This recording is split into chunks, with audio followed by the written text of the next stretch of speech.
Today's children, our children, are tomorrow's world. They'll grow up. They'll become mothers, fathers, teachers, leaders.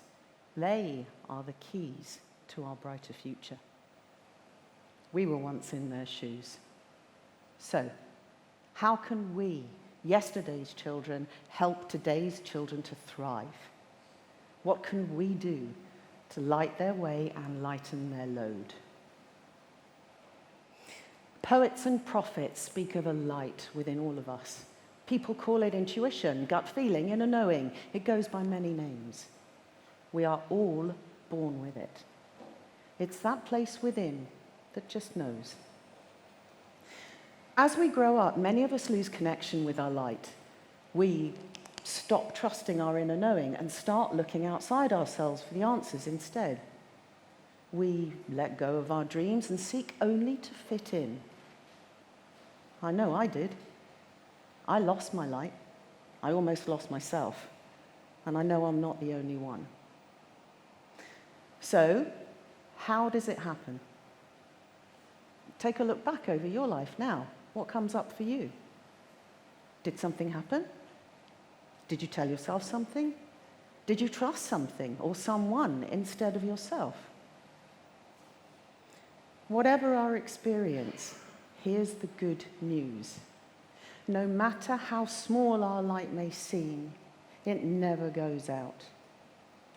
And we can all learn how to shine brighter. And remember, it only takes one light to make a difference in the dark. Here's what happened to me. I'm 4 years old, sitting on the bed, holding my baby sister for the very first time. My nan comes in, takes the baby away, and leaves my mother to tell me that my daddy has died. He's never coming home again. He's never going to meet my baby sister. From that moment on, I know for a fact I'm not the same as other children. I'm different because I have to be brave and strong and grown up like my daddy would want me to be. So, because I'm different, I feel a misfit, even though I so desperately want to fit in. My efforts to fit in and be brave take their toll. I start to lose my light. I start to forget who I am. I told myself I don't fit in because my circumstances are different. It wasn't that. It was something else. Sir Ken Robinson asked, does our education system stifle individual creativity? I'm asking, is it something more than that? Consider our diversity as human beings. Take our fingerprints, each one so unique that they're used as identification. And yet, do any of us look at them and say, I hate my fingerprints, they're rubbish. You've seen hers, they're amazing. I wish mine were like that. No, of course we don't. It would be absurd, wouldn't it? So, why then do we judge ourselves? Am I doing it right? Am I doing enough? Am I enough? Perhaps we learn to doubt ourselves because of the way education and society tells us we should be. You've got to get it right. Don't rock the boat. What will people think?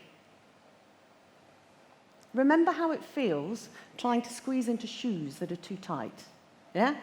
Or clothes that are too small. It's uncomfortable, right? So then surely, constantly squashing ourselves to fit in will make us uncomfortable. Feel stressed, anxious, alone, as so many people do today. Surely. So, let's expand on the idea that we're all unique, a masterpiece. And just for a moment, imagine there's nothing wrong with any of us. There's nothing to fix. And come inside with me. Because right here is where the real magic lives.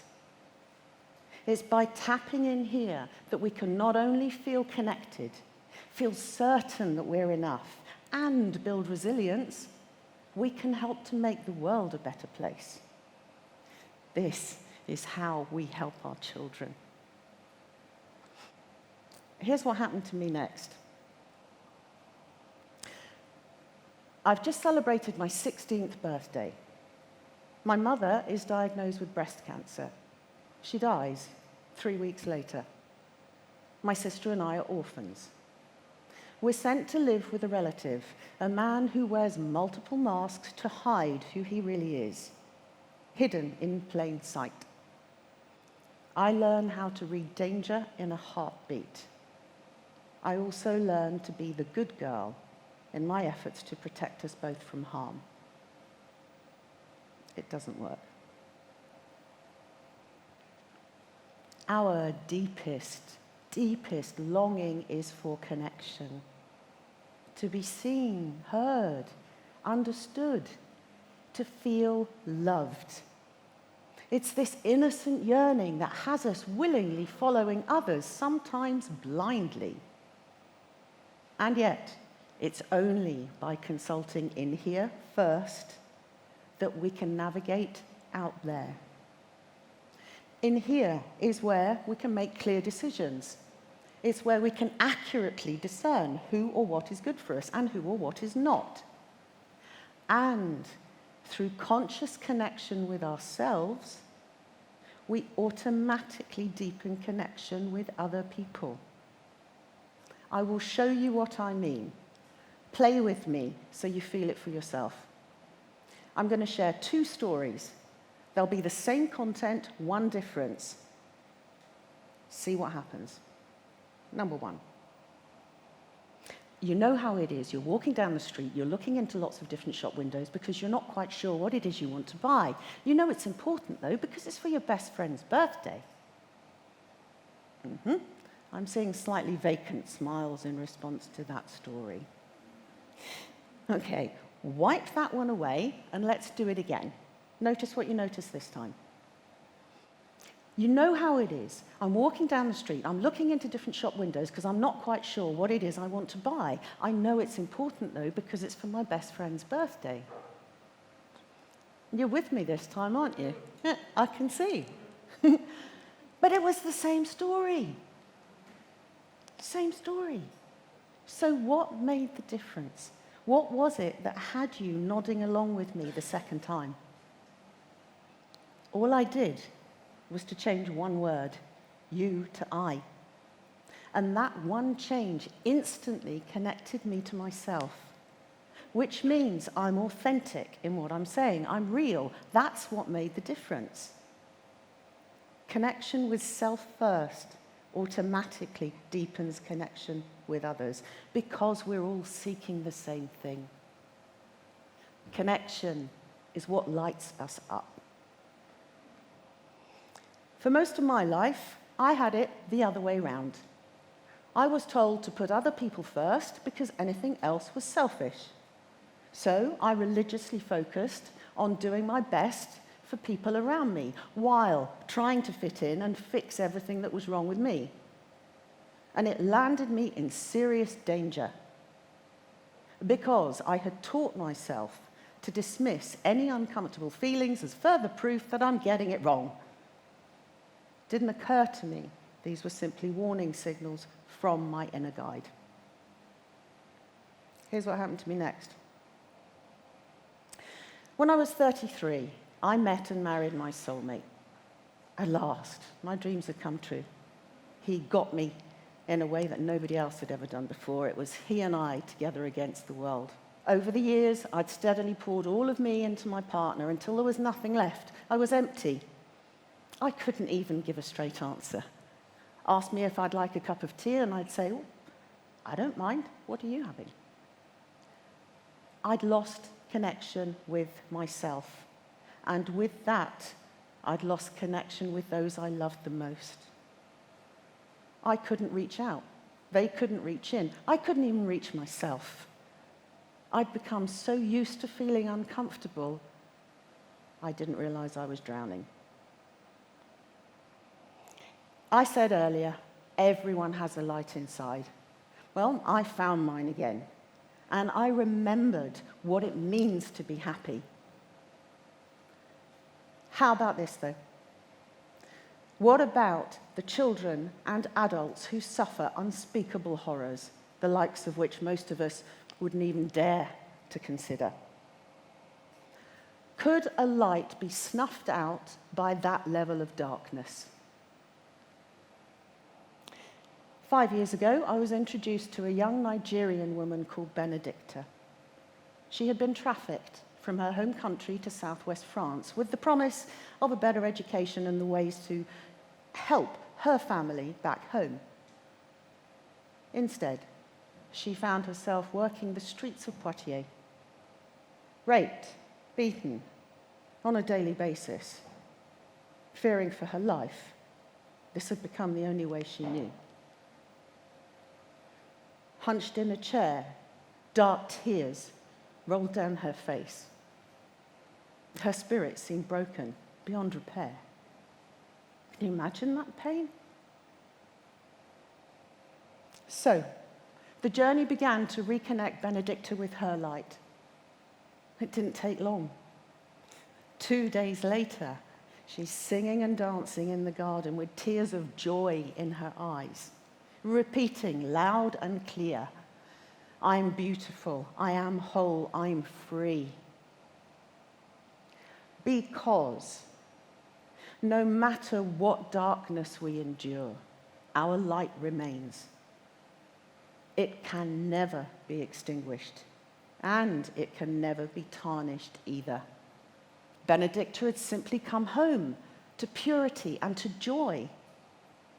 Today she continues to shine. She's a beacon of hope for others who've been trafficked, helping them simply by shining her true self, leading by example, because it's by example that we can bring other people along. I will show you what I mean. Play with me again. Please follow my instructions. Place your finger up like this. Great, thank you. Now please place your finger on your chin. I said chin. Example speaks louder than words. I stand here with you now, knowing there is a magnificent light within each and every one of us. I also know that once connected, we can use our light as easily as we already do our other 5 senses. It is a game changer. Our light is simply who we truly are. And so many of us learn to hide through fear of getting it wrong or being rejected. And yet, if we are not being who we truly are, then we're the ones rejecting ourselves. And in doing so, we become the living example for our children to do the same. Marianne Williamson wrote, "As we let our own light shine, we unconsciously give other people permission to do the same. So, what if we turn things inside out? What if we stop molding ourselves to fit in and instead embrace who we already are? What if we choose to remember our light so that our children never forget theirs? Imagine a world where we're all encouraged to shine as our true selves, all together in our one-of-a-kindness. Because when we're confident as individuals, we become curious about the differences in others. Imagine growing communities that thrive because of our differences. The impact on the way we'd interact, the way we do business, the way we raise and educate our children. We are none of us misfits. We are masterpieces and magicians. We have the power right now to claim our bright future. And as one by one, we decide to come home to our light, to feel the magic within, remember who we are. Then we unconsciously give permission for our children to do the same. This is our time, and it's our collective responsibility. And together, we are the ones who can ensure that today's children are never lost, and tomorrow's world will be a brighter place for all of us. Thank you.